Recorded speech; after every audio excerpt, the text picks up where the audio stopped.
For the vlog and share stories, alam mo ba na hindi ko na uulitin ang utang sa mga online apps kasi ang laki ng tubo, lalo na yung especially yung GCash, no? So, nagsimula ako sa 100 pesos, nag 300, hanggang sa nag 500, hanggang sa 1K. So, siyempre ganyan, yung pinakamabilis na naman.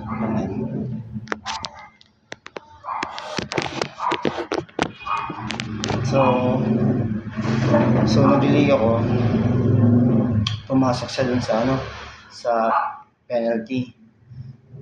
Yun, bayad ako ng 50 pesos kasi nagpa-load ako, nagpa-cash in ako sa account ko. So kinain yung 50, then meron lang babayaran ko 100 kasi 6 months yung babayaran ko. 6 months yung aking piniling pagbabayad. So nagkamali ako, and then pumasok siya na ang laki by August 7 magkakaroon siya ng 400, another patong na naman. So pumapatak yung inutang ko, kumikita ang GCash sa akin ng 400 pesos. So anyway, experience at saka ayun, mahirap talaga mangutang kasi yun ang pinakamabilis na hiraman ng pera, yung GCash, GLoan.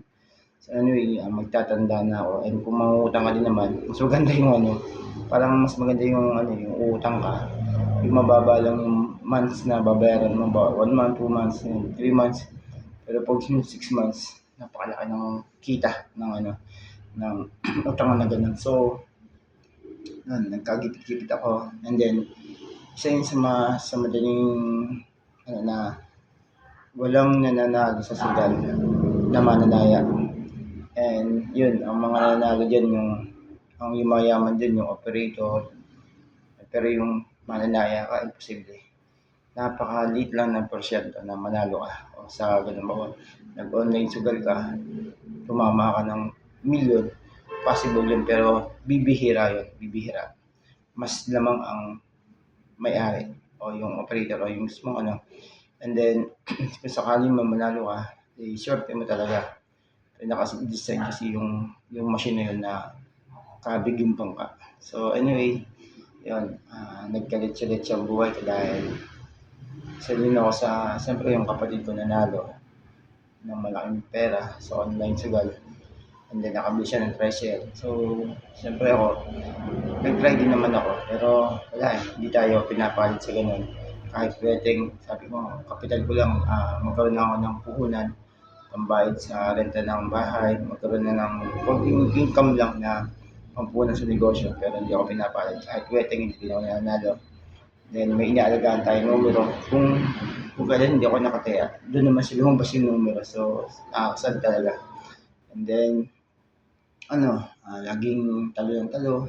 So, iba pa sakali talaga nung mayroon akong inaasahan na pera sa solo parent ko na honorarium. So, na payout siya. And then, siyempre, ako yung first quarter, yung perang yun, gagamit ko talagang pamasahe. And then, yun, nakuha na ng bagong Pangulo. So, hindi ibinigay sa akin yung 1K. Ang nabigay lang sa akin ay 400. So, bayad utang uli. And then, yung 100 ay yung butaw sa aming samahan. After nun, yun, yung pakikisama ko sa mga member ko na naging Pangulo, hindi pa pala sapat yung naibigay kong tulong sa kanila o serbisyo. Yung pala nagtuturoan sila yung pala may usapan na yung panghalatang Pangulo na huwag ibigay yung 1,000 pambayad sa utang ko.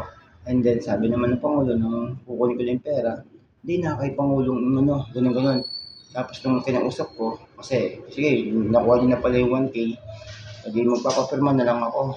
So hindi na nagawa ko yung gusto kong makapunta ng Manila. So, nagpapapirma ako, hinihintay ko yung treasurer. Sabi ko, nakakuha na ng 1,000 yung kasi ng Pangulo namin. Sabi, nandun ako sabi ng bagong Pangulo, nandito kay Pangulong sa Office of Federation. So, nung kinausap na, papipirma ako na ng 1K na papel para katibayan na nakapagbayad na ako. So, kinausap naman yung treasurer yung pinaka-Pangulo. Then tumatanggi siya na sa kanya. Sabi ko, hindi, nasa iyo yung 1K kasi sabi ng bagong Pangulo, nasa iyo na daw. Yung pala, nandun pa pala dun sa bagong pangulo namin. So, ibig sabihin yung pakikisama ko sa kanila, maganda. Pero sabi ko, gusto ko nga sanang kumpletuhin na, hindi mo man lang ako bigyan, kailangan ko yung cellphone. Kailangan ko yung pera, pambili man lang ng cellphone dahil gusto niyo makontak ako tapos ganyan. Tsaka pambayad ko talaga ng utang yun, ganun, ganun. So, napakahirap ng ano, na hindi ka pwedeng magtiwala din kahit na maganda yung pakikisama mo sa tao, pinagsilbihan mo na, pinaglingkuran mo na. Pagdating sa pera, dyan nagkakatotoo kung ano yung ano. So, anyway, sabi ko, gusto ko sana kumpleto. Akala mo ba hindi ako magbayad ng utang? Kaganon ka naman eh. So, siyempre, kung sakasali man ako nakabayad na sa aming samahan ng federation sa panguluhan, hihingi naman ako ng katibayan na pagpapatunay na nakabayad ako ng ganung utang na pwede ko din yung kasing credential na ito po, mayroon akong samahan, nakautang po ako ng halagang 12K, may bayad ko po siya sa ganun. Tapos, meron akong lending, meron akong home credit, meron akong iba mga pinautangan. O ito, ako po yung member ng ganitong personal collection, member ako ng ganun-ganun. So, dagdag credential yan kasi ang plano ko talaga, yun, nagkaroon ako ng sari-sari stock, magpagawa ako ng signage, magpagawa ako ng ganyan-ganyan, then papicturan, makautang ako sa malaking lending company sa SB Corporation. So, ang daming credential eh. So, kailangan ng mayor's permit, mayor's business permit, DTI, kailangan ng BIR, kailangan ng picture ng ano mo, ng tindahan mo, kailangan ng inventory. So, talagang napakahirap umutang. So, ako naman, nagbabakasakali sa mga sugal, pero hindi, laging palubog. So anyway, nag-try lang naman ako, pero siyempre, talagang masakit din talaga. Kasi maganda din naman yung hangarin ko, so hindi ako nanalo sa wedding, hindi ako nanalo sa gano'n, nag-try lang naman. Napakasakit na ba't ang ganda ng hangarin mo. So anyway, ayun, and then kasi gusto kong mailipat yung tatay ko dahil bubulwasin na siya eh. Yung bangkay niya, yung buto-buto niya, kung saan nakalagay sa isang kabaong na mahaba pa yung ano, and then sa 7 years niya, 7 years, mahigit na, ililipat na siya sa maliit na lalagyan o box. So, yun, mabuti din na may taong nagtangkang magbigay paraya na, sige, ganyan yun. So, maliit na lang yung babayaran kasi yung bulwas, tsaka yung lipat, 6,000 yun. So, di biro ang magpalipat din, para kang yung patay na, para ka uli nagpalibing. So naisip ko na sana matupad yung hangarin ko na magkaroon talaga ng pera, and then sabi ko nga kung hindi na ako ay gusto ko na magpakalayo, kahit hindi na ako bumalik sa magulang ko, sa kapatid ko, lalayo na ako, mamumuhay ako ng sarili, magandang negosyo ako, hindi ako magsusugal kasi wala patutungan ang buhay mo eh, sa sugal eh. So, yun, focus na mag-ipon na ng pera, ayusin ang buhay, sana magkaroon ng pamilya, natatanggap sa akin kasi ang hirap umangat sa buhay. And ako talagang wala akong makapitan, walang tao magtiwala sa akin na, "Uy, Michael, ito yung puhunan para sa'yo, magnegosyo ka." Naniniwala ako sa kakayahan mo. Although talagang wala. Nagta-try ako tumaya ng loto. So talagang talagang hindi siya kasi yun yung iniisip kong paraan para magkaroon ng pera, magkaroon ng panalo. Nag-try akong sumali sa mga contest, sa Wawawi dati. Yun, Billionaire, sumali din ako. Entry ako. Talagang hindi ko yun paano ako makapag-register kasi So, try talaga. Lahat ginawa ko para manalo. So, sa ibang contest, nanalo din naman ako. Kagaya ng pangkabuhayan. So, isa din ako sa pinalag. 2 beses na yun eh. So, nagkaroon ako ng negosyo. And then, taon-taon naman kumukuha ako ng business permit. Kulang pa rin talaga. Gusto ko magkaroon ng barbershop, gusto ko magkaroon ng tindahan ng pang-agrikultura kasi yung paggawa ng ng fertilizer. So, marami akong plano. Meron nga akong mga kompletong gamit sa paggugupit ng buhok o barbero, pero dispalinghado naman yung mga tools na meron ako ang gamit. So, anyway, talagang hindi pa ako nakakatiyempo ng tamang tao na magpapayag sa akin. Kung dumating man sa punto na umunlad ako, siguro hindi ko makakalimutan yung mga taong nasa paligid ko na nagbigay din naman ng tulong sa especially kay Dr. Mabel, especially yung nakaka-inyang ko ng payo, yan, si Mang Nestor, yung mga iba, mga small din, kagaya ng may-ari na siya, kung saan ako nagbablog, dito ako nagda-download ng mga video, dito ako nagda-download ng mga tutorial, dito ako nagda-download ng mga nag-i-improve ng aking skills talent na yung mga video na spiritual, video ng mga financial guro, yan, mga pampataas ng values, mga kasi minsan nakaka-depress talaga. So that's it, and kinikwento ko lang ang vlog na to, and that's all. God bless. Bless ako ni Lord kasi talagang although minsan talagang nananalangin, minsan mas hindi talaga. So, yun lang, and kung dumating yung swerte sa buhay ko o blessing o hindi ko na siya yung kasi tumatanda na ako eh. Inisip ko na yung magiging kinabukasan ko pag nagkaroon ako ng sakit, pag nagkaroon ako nandun ako sa balig ng karamdaman. Although hindi naman kami nag-uusap ng aking anak, hindi kami yung bagang ganun.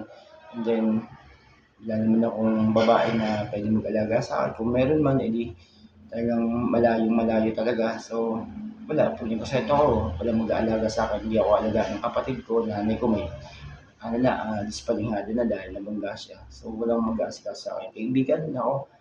Talagang siguro may bibisita pero wala. Kaya ingatan ko sa sarili ko. Pinakamahalaga meron kang mabubunot na pera kung magkaroon ka ng sakit. Kumbagang gusto ko magkaroon ng hanap buhay na hindi ako aasa sa kamag-anak ko o ibang tao na pambili ng pagkain. Gusto ko makakabayad ako ng renta ng bahay, kung maaari sarili kong bahay at lote, magtatanim ako, magja-jogging ako, magbabike ako, manood ako ng video na mga na story, ng mga inspirational na magpapataas ng aking pagka-Pilipino o yung mga ganun, mga business na mga interview ng mga negosyante, mga ganyan. So yun yung gusto kong and then magtrabaho, magsimba, pero napakasimple na nangangarin sa buhay ko. Ako nagba-vlog ako para ikwento ko yung mga tungkol sa buhay ko, especially yung kwento ng bahay namin, kwento ng pamilya namin. So parang malantad na yung pagkatao, pero never pa rin talagang taong nagtiwala sa akin talaga. Pero nagpapasalamat ako kasi meron tao naman na meron palang ibinibigay yung Lord God, Jesus Christ na hindi ka pa daw pwede mag-solo. So matagal ko nang hinahangat na magkaroon ng babae, mamahalin ako. So, wellness naman na meron nga, and then hindi naman kami nagkikita. So, ang hirap talagang ipakilala ang sarili sa isang tao. Lalo naman yung niligawan mo, may asawa din naman at kasal pa. So, napakahirap na. And then, syempre may anak din. Ang hirap din na kasi talagang susuyuin mo yung medyo syempre against din naman yung mga anak kasi ayaw boyfriend ng nanay nila. So, talagang bibiro din talaga. So, anyway, ang sabi ko na sige, communication. Maganda rin yung may kausap may kakwentuhan. So, that's it. Yung mga tao na nakatulong sa akin, never ko silang kalimutan. And kung hindi ko man sila matulungan, bahala na yung Panginoon sa magbalik ng tulong sa kanila. Kung natulungan nila ako, hindi yung talagang ako din yung tutulong sa kanila. Siguro may part na maaalala ko sila at makakatulong ako. Pero yung masigit na mas makakatulong si Lord. Isa-isang tao din ako nakakalimot. And then, sa lahat ng ito, sa nagagawa ko pa yung mga achievement ko sa buhay ko, nagpapasalamat ako kay Lord kasi una, hindi ko akalain marami din pala ako natulungan na tao kasi nag-donate ako ng dugo. Marami din ako achievement na nagawa, naging pangulo ng isang SPTA, ng isang section, naging escort, naging talent sa national anthem, naging pangulo ng barangay sa mga solo parent, naging officer ng federation. Marami din pala akong nagawa. And yun, marami din naman akong napagtagumpayan. Pero mas madami yung kabiguan nangyari sa buhay ko. Especially nung naiwan ako ng asawa ko, naghahanap ako ng kalinga, and then siyempre lalaki ako. Siyempre, naghahanap ako ng kalinga ng babae, mauunawaan ako, yayakapin ko, hayuan ko. Marami akong pinagdaanan, especially talagang ang hirap magtiwala ang babae sa akin. Kasi nga, kung aalamin mo ang buhay ko sa side ng nanay ko, kapatid ko, baksak na baksak ako. Kung i-grade mo ako 1 to 10, siguro sasagot nila 0. Yan. So anyway, tuloy lang laban. Kaya nagpapasalamat ako sa lahat ng nangyayari sa buhay ko, mabuti man o masama, isusulit ko yun sa Panginoong Diyos. And gusto kong mabago. Gusto kong mabago yung buhay ko. Nagkaroon ako ng malumanay na pananalita at saka lagi nakangiti para yung swerte na bibigay ni Lord God patuloy na dumaan siya and maging Kristiyanong pananalita at kilos yung bagang yung araw ng Panginoon Diyos ay dumating sa akin para siya yung maging kawangis ko o ano. Ang hirap kasing lumakad sa lakaran ng Panginoon Diyos eh. Napakahirap talaga. So, yung pinagpupug ako ng mga problema, mga suliranin sa buhay. Ako, especially talaga, palamura ako eh. Yan, hindi mawawala sa akin yun. Pero pinipilit ko mabago. Yung pagkatao ko, pananalita ko, kilos ko, pananamit ko. Gusto ko nandun na ako sa lugar namin na napaka-smooth. So gusto ko magdamag sa Diyos. Pagiging ko rin siya kasi dati nga yung time na huhusgahan ako eh. Marami akong nagawa pagkakamali at hindi ko tinatanggi yun. Kung huhusgahan talaga ako ng Panginoon Diyos, ako aminado ako, isa na ako sa mga candidate na papunta sa impyerno. And pinipilit kong mabago. Kasi aminado talaga ako doon. Hindi ko yun, ako talaga, aminado ako. Impyerno ang baksa ko sa lahat ng mga nagawa kong pagkakamali, pagkakasala. May mga kwento sa vlog ko na hindi ko kinikwento, pero especially ako, sinasabi ko na yung bahay namin, ito yung ugali ko, ito ako sa gamit ko, ganyan ako. Pero may mga ibang part ng kwento na hindi ko yung kinikwento. So, and that's it. And salamat dahil sa mga taong sumuporta, tumulong sa akin, especially yung nagpabunta sa akin sa Baguio City. Salamat sa pastor na nakakausap ko. Salamat kay lahat. Hindi ko man sila pasalamatan, kilala nila ako. So, siyempre, kay Lord God na especially sa magulang ko, kundi dahil sa kanila wala ako sa mundong ito. And sa lahat ng mga pagsubok ang labanin sa buhay ko, nagpapasalamat ako kasi naranasan ko sila. Hindi man ako naging successful financially, hindi man ako successful sa aking career, pero nung nakilala ko si Lord God, masasabi ko naging successful na rin ako kasi nung nakilala ko siya, nabago din ang buhay ko sa maiksing panahon o maiksing araw. Pero nung lumabas ako, wala na ako kay Lord God, medyo marami akong pinagdaan ng problema. Mga mabibigat na problema, mga suliranin na mabibigat. Nung nawala ako sa church, and yun, hanggang sa naranasan ko din na magpakamatay sa sobrang hirap na pinagdaanan. And nung niyakap ako ng nanay ko, doon ko naramdaman na mahal pala niya ako. And talagang sumusuko ako sa problema kasi napakabigat ng pinagdadaanan. And talaga, totoo, hindi ako, kasi ayoko naman magsalita ng dagdag pa sa kasalanan ko. And sabi ko nga, candidate ako na pagbunta sa impyerno. Dumating man yung judgment na panahon na dumating ang Panginoon Diyos, diretso akong haharap sa Kanya kasi kilala ko yung buhay ko. And sa bawat panahon na darating sa akin, lagi ako gusto ko siyang i-bless, gusto ko siyang pupurihin kasi pinagdaanan ko yung napakatinding problema. And you know that na ito pa rin ako, nakikipagsapal na lang pa din talaga. And ako, mahina ako sa pag-aaral. Aminado ako ng bobo ko, pero nung nangarap ako, narating ko yung mga iba't ibang certificate na pinagdaanan ko, inaral ko, and very blessed naman ako kasi lalo na kay Ma'am Lani Bilarde, sobrang na-hurt yung nasaktan yung puso ko. Kay Ma'am Mrs. Tala, teacher ko sa English, very supportive si Ma'am kasi nasaktan din ako. Kasi napakahina ako sa English pero dumating ako sa puntong na-reach ko yung lahat ng mga training certificate ko. And especially yung family na nagpapunta sa akin sa Baguio City. Hindi ko sila makakalimutan kasi dream ko na marating ko yung lugar na yun kasi napakatatakotin ko sa matataas na lugar. And narating ko siya. And ayun, very blessed naman talaga ako. Especially, isa din akong blessed dahil naging tatay ako, nagkaroon ako ng anak, yun, and lahat yun, pinasalamatan ko kay Lord God. And siyempre, ah, mas nagpapasalamat ako dahil binigyan ako ni Lord God ng taong ah, na kakalinga sa akin, na magko-control sa akin, na meron pala siyang binibigay na magkaroon ka na nga ng kausap, magkaroon ka na nga ng girlfriend. Yan. So, very blessed naman ako today and dati pa mga araw.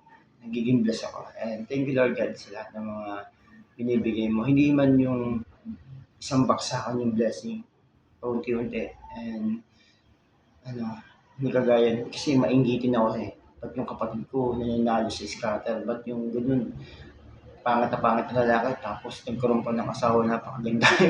Pero sabi ko, parang pag mo lang nagtiwala sa babae, ang tingin ko, ang baba ng pagkatao, ang baba ng tingin ko sabi ko. Pero meron palang ibinibigay si Lord God. And especially yung pagiging solo parent ko, andun yung passion ko para makatulong sa mga ibang tao na lalo hindi ko talaga makatulong talaga. Kasi nung nakapagtapos ako ng pag-aaral, hindi pa lahat lang yung kahirapan para hindi mo marating yung pag-aaral. And isa ako dun sa mga low level na mababa yung pagtingin ko sa sarili ko. Pero nung nakapag-aral ako, talagang siyempre, nakakasalungo ka ng mga taong may pinag-aralan, yung kapag sumama ka sa bobo ko rin, pero talagang ganun, environment talaga. So that's it. And magkakontra kami nung, hindi nyo pero pag sumama ka sa bobo ka na rin. So, magkadebate kami. Anyway, thank you kay Mama, kay Papa Agapito Jr., kay Mama Maril Arseno, sa family ko, especially din sa anak ko. And thank you so much sa lahat. And siyempre din sa naging asawa ko na binigyan ako ng anak, papasalamat din ako sa kanya kasi kung di dahil sa kanya, wala akong anak na babae. And yun, ano man yung dumating na problema sa buhay ko, ay lagi kong tatandaan na anong bigat nito. Yung bagang gusto kong maayos ang takbo ng buhay ko, na ba't ba nabubuhay ang tao sa mundong ito. Kasi yung reason naman talaga, yung makakilala sa Panginoon Diyos, maglingkod sa Diyos. Yun ang pinaka kasi may buhay na walang hanggan eh. Ako naniniwala ako kay Lord God kasi na merong buhay na walang hanggan kasi merong namatay at muling nabuhay. Walang iba si Jesus Christ, si Kristo.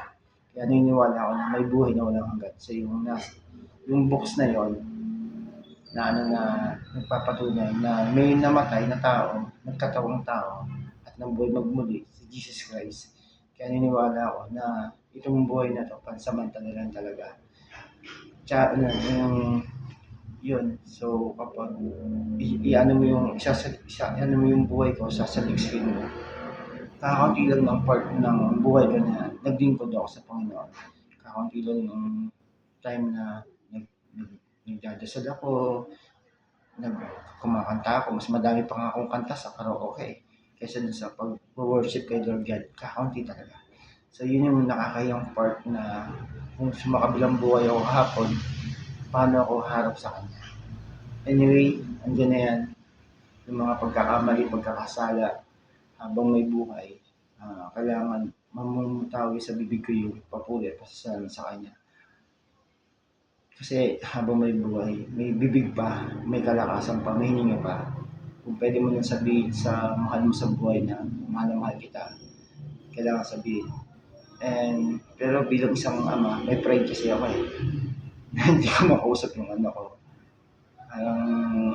Parang ang baba ng pagiging ama ko kasi ako yung maniniklod ba sa kanya o magmamakaawa. Yan. So anyway, magiging maayos din yung takbo ng buhay ko. And gusto ko talaga makalayo. And that's it. Yun lang naman. And for the vlog, it's just stories. At syempre yung buhay ko. Yun lang. Bye. And that's it.